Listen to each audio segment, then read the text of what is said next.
Welcome to the show, everybody. It's me, Ben, and welcome back to a brand new video. Today, my final sort of end of the year top 10 list, but again, it's not a ranking, it's more of a, you feel me, these are some of my favorite things from the year type thing. As per usual, you need to get in the comments and let me know at the end, what are 10 K-pop music videos from 2020 that blew your mind? Because I'm about to give you my list. And this is going to be a really fun one because I get to talk about some groups that I haven't actually mentioned yet in some of my videos, so I'm very excited for this list. And music videos were a thing this year that we had plenty of, but certainly nothing short of phenomenal coming from all these different groups. Oh my goodness, there were so many good ones this year, so I'm very excited to hop into my list. We're gonna hop straight into it after I sneeze after the break. I'm back after my sneeze. Welcome to the video. Hopefully y'all are having a good day. Excited to hop into this list, and we're gonna start off strong with IZ*ONE, Fiesta. Not only one of my favorite, no, I'm gonna be honest with you.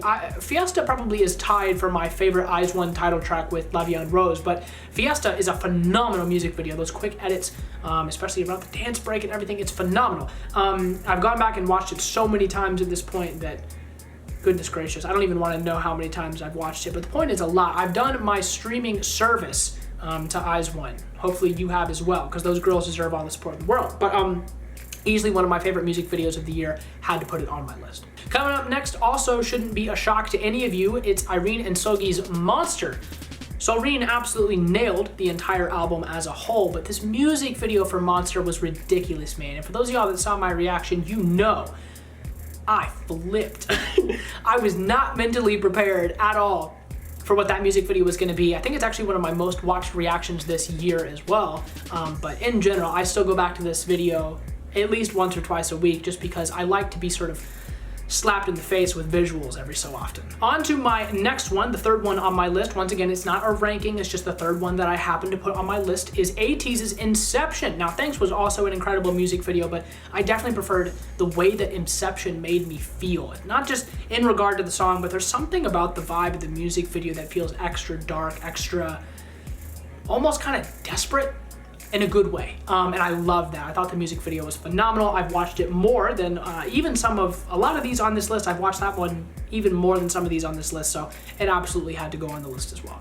On to my next one. Another favorite, personal favorite from me is ITZY's Not Shy. Absolutely, typically, I think, well, in fact, across all of these lists, there's been plenty of representation from JYP artists, but ITZY really smashed it this year, man. I'm really proud of them and the work that they've done this year, but especially with Not Shy, the music video was just one. And this is very thankful to be talking about this one here, and I'm very glad that I ended up adding this one to my list because these boys really deserve more hype, and that is ONEUS, To Be or Not To Be.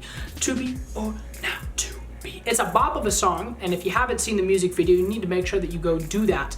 But they absolutely nailed it with the music video, and once again, one of my absolutely most watched music videos this year because I have to keep going back. It's one of those ones where after you watch it once, you're like, I got 10 minutes before I need to go do my thing for work or whatever. I'll just watch it one more time, and then you do it again. And then you end up just keeping the music video on loop on your second monitor while you're working on the other side. If there's a mistake in a video, typically it's because I was probably watching this music video on repeat and not actually paying attention to the work that I was doing at the time. On to my next one, a quick soloist number from Taemin with Criminal. It's gotta be, bro. We're talking about Taemin. Look, y'all, this music video, I'm putting the phone down. This music video, if you missed my reaction, maybe you won't understand how I felt about it, because I can't put into words how the music video made me feel on first watch. But do yourself a favor. If you haven't seen my reaction, go do it. And if you somehow haven't seen the music video, you need to go do that too, because it was phenomenal. On to my next one, and once again, this shouldn't be a surprise. I've been tweeting about it since the day that it dropped. This one on my next part of my list is Everglow's La Di Da. I already talked about Everglow earlier. I believe it was in my B-side list, yes. But we're referencing them again here because La Di Da was one of my favorite music videos this whole year. I can't even speak, I'm gonna take a sip of my water. Everglow went and did the damn thing. And I can't reiterate that enough. I don't know exactly how to say that in a way that would add more meaning to the music video, but the fact that they went and dropped this music video, I'll again talk about it. The fact that I got to see them earlier this year was amazing.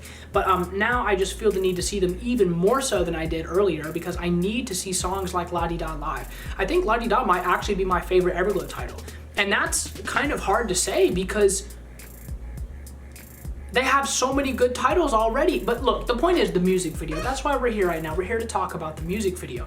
And overall, the sort of night sky theme with the cityscape in the background, and they're in all those crazy outfits with the red and the black. It's just a perfect kind of vibe, bro. All of us have been into that this whole year. And Everglow went and perfected that concept and just dropped the videos on our head tops one day. Forevers have been fed. On to my next one, an absolute favorite, but also a recent addition, just because, you know, it came out relatively recently, is 17's Home Run. Home Run! Also, I think off the top of my head, my favorite, I'm confident enough in saying that. This is my favorite 17 music video to date. Is it my favorite 17 title? I'll decide that another day. Once again, we're talking about music videos here. But the music video gave me so much good energy once again, and it's the type of thing where if I'm feeling a little bit sort of drained or whatever, maybe I'm just a little sleepy or I don't really want to do something, oftentimes I'll go to a music video like Home Run to really sort of add some spice back into my brain, if you know what I mean. That didn't make any sense. If you say that you know what that means, you don't know what it means. 17 has that vibe about them in general. I feel like a lot of Carrots will also already know what I'm talking about. When you listen to them, they've got that energy in their voices. But this music video perfectly exhibited that energy and put it into the choreo and the way that the music video was edited and everything. And yeah, absolutely has to be one of my favorite music videos of the year. We're rounding out our list with these last two. Up next, we've got to talk about NCT 127's Kick It.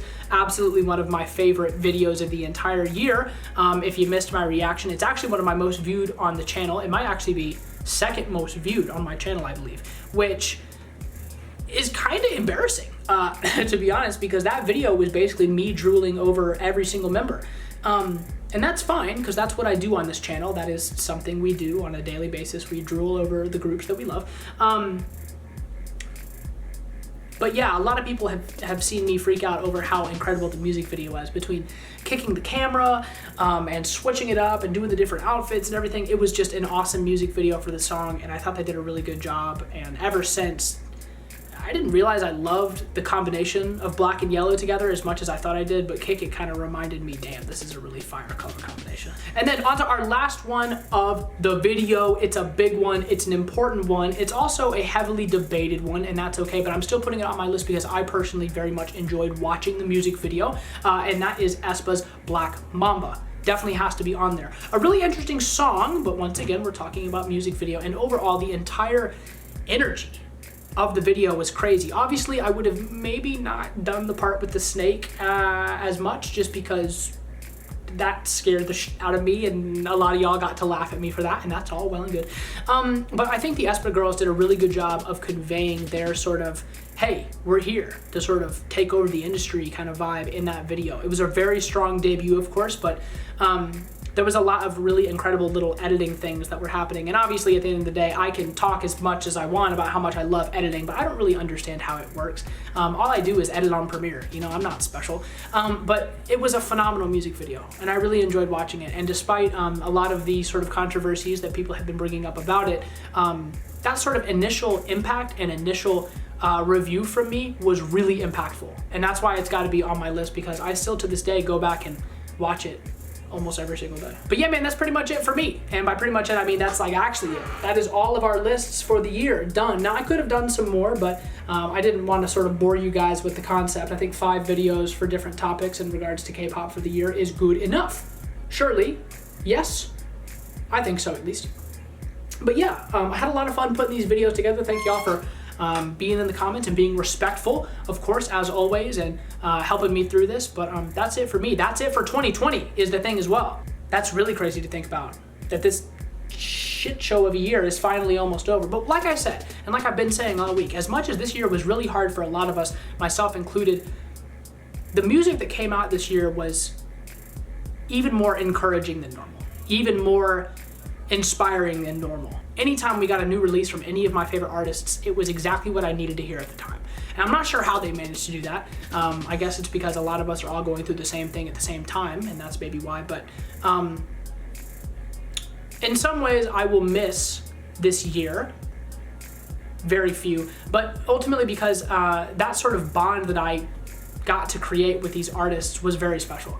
It really felt like they were friends of mine. you know, just sort of patting me on the back and saying, you know, things are going to be okay. Don't stress it too much. But yeah, without getting too emotional, that's it for me. Thank y'all for watching. I appreciate y'all very, very much as always. I'm out of here. We made it. Barely, but we're here. We're going to be okay. Especially if we've got music like this to keep us going. That's for damn sure. That's it for me. I'll catch you guys in the new year. Until next time. Love y'all very much, and peace.